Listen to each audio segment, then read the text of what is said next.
কট্টর ধর্মীয় প্রেসিডেন্টের বদলে তেহরান পেল সংস্কারপন্থী মাসুদ পেজেশকিয়ানকে।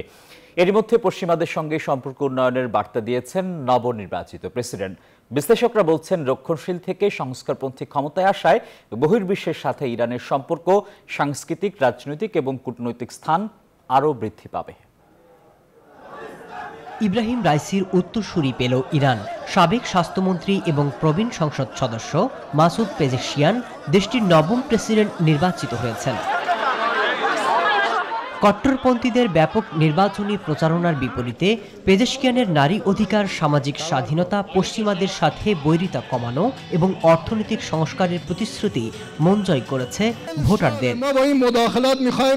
মাসউদের জয়ের মধ্য দিয়ে ইরানের দীর্ঘদিনের রক্ষণশীল শাসন ক্ষমতার পালাবদল হতে যাচ্ছে। তার সমর্থকরা বলছেন, কট্টর নীতি থেকে বেরিয়ে আসতে চায় অনেকেই। নির্বাচনেও তার ফলাফল প্রতিফলিত হয়েছে। পেজেশকিয়ান পেয়েছেন 1,63,84,403 ভোট। অন্যদিকে সাবেক প্রধান পরমাণু আলোচক সাইদ জালিলির প্রাপ্ত ভোট সংখ্যা 1,35,38,179।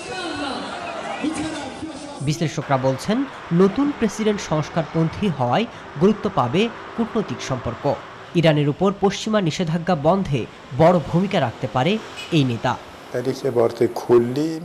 এটি স্পষ্ট যে পেজেশকিয়ান বিশ্বের সাথে যোগাযোগ আরও বৃদ্ধি করবে, সেই সাথে পশ্চিমাদের সঙ্গে সম্পর্ক উন্নয়ন করে নিষেধাজ্ঞা প্রত্যাহারে কাজ করতে পারে।